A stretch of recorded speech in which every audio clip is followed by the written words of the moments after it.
The O'Reilly Factor's on tonight. I'm not going to tell the president what to do, but I think the world would very much respect his increased attention on this matter. The matter? America's declining status in the world. Democratic Senator Feinstein is worried about that, and you should be too. We'll tell you why. Jorge Ramos of our sister network Fusion demonstrated the danger of the last leg in the treacherous journey across the border, swimming the perilous waters of the Rio Grande.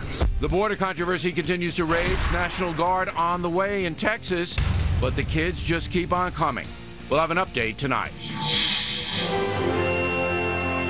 I'll be right here. Also ahead, how many Americans believe there are aliens among us? How many think President Obama was born in Africa? We'll have the results of a startling new poll. There's a Martian right behind me. Caution, you are about to enter the no-spin zone. The Factor begins right now.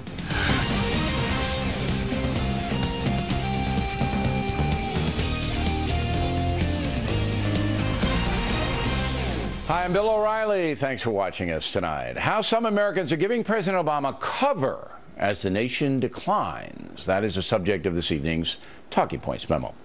According to all the polls, most Americans believe the USA is in trouble on many fronts, and they are holding President Obama accountable for some of the distress, but not all.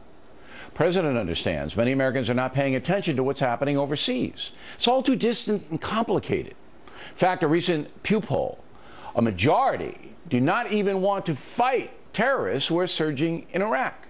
The question, do you think the USA has a responsibility to do something about the violence in Iraq? 55% say no, 39% yes. Apparently, many of us do not see the danger of the ISIS army, worse than Al-Qaeda, establishing a base inside Iraq, a base that could threaten the USA. The 9/11 attack was the worst thing to happen to this country since World War II. Most of us were caught completely by surprise. Few of us had even heard of Al-Qaeda back then. Well, the same thing's happening now.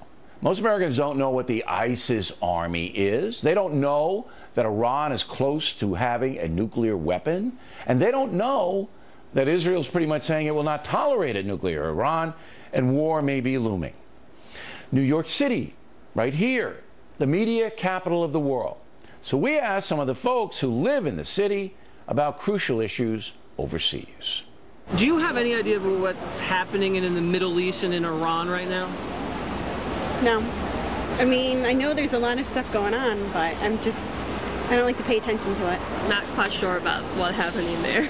There's the Gaza Strip and Palestine, all of that's happening. I'm more focused on, though, what's happening in Africa with Bring Back Our Girls, and I think that is something that's being swept under the rug by everybody. I gotta be honest, I haven't been up to date. I've been kind of busy with my work schedule, so I haven't really been following. There's a civil war, and Iran is under threat from Syria, who would like Iran to be, and Iraq to be, part of the Persian Empire again. Rihanna tweeted yesterday about about free Palestine, and half the United States freaked out about it. Sectarian war, thank you. Who's at war? Sunnis and who's the other one? It's kind of, I don't know, confused over there. Like you. Yeah. In this age of social media, Americans are becoming more apathetic, concerned primarily with their wallets and personal lives. Talking Points believes many Americans simply don't understand how weakness is putting all of us in danger, physical danger.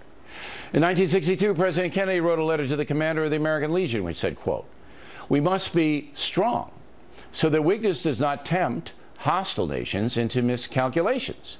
It has been encouraging to note that during the last months, our increased strength has produced more favorable tides in many parts of the world.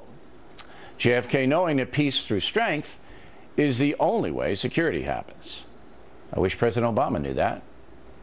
And that's a memo. Now for the top story tonight, reaction. Joining us here in New York, Monica Crowley, and from Washington, Kirsten Powers. So where am I going wrong here, Kirsten?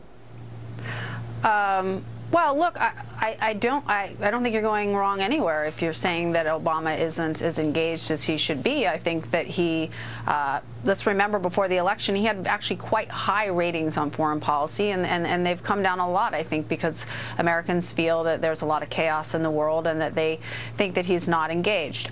I would defend him on some areas, like I think he made the right decision in leaving Iraq.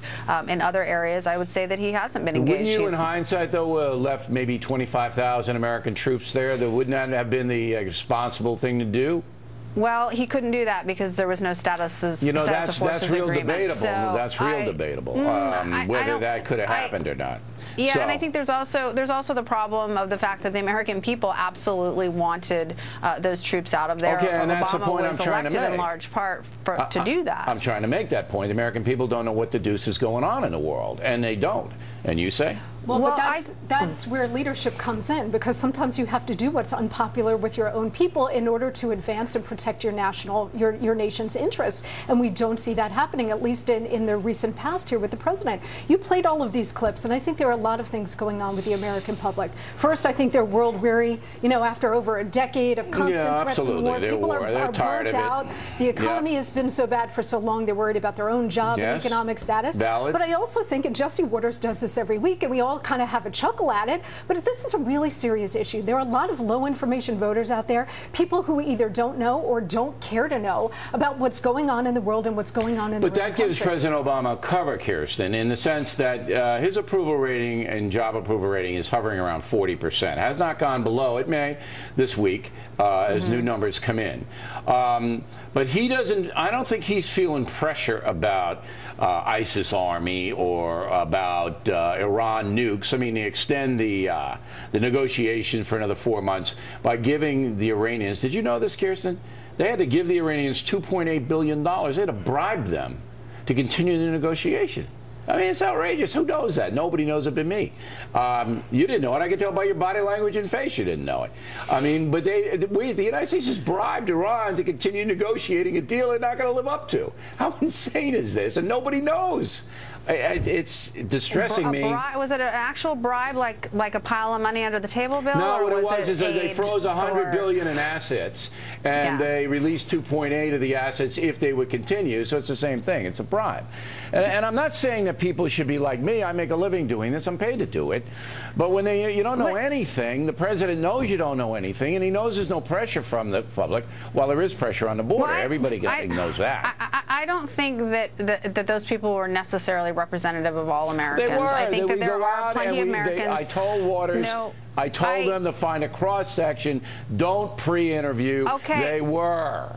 Okay, but I'm saying I think there are Americans who are informed about what's going on, but also feel that they've seen this movie before. They've seen the United States go get involved, and they've seen how it hasn't really borne very good fruit for us, and that it actually, you know, we were told we were going to go into Iraq, and all these wonderful things were going to happen, and 10 years later, I'm going to give marketed the last word. But when you got a villain like Putin, when you got a villainous nation like Iran, when you got an open border falling apart, these are problems that transcend anything that we've seen in quite some time. Last word. I think you've got two things responsible for this. Number one, the lack of presidential leadership, because, like I said, the job of the leaders to bring the country along with you, even down an unpopular road, if it's the best thing for the country. The second thing is, and this gets to what you're pointing out, the media and the media's role. People only know what the media tells them. They don't even watch the media anymore. When you've got a corrupt media that is protecting this president and not reporting the important stories, then how can you expect the American people to know? Well, we know one group, BillO'Reilly.com premium members know what's going on, but everybody else, I'm worried about it. Okay, ladies, thank you. Next on a rundown, an update from the southern border where chaos continues to reign. And later, is it legal on a big Obamacare setback in the courts today? Also, strippers suing the San Diego Police Department. Factors coming. Right back.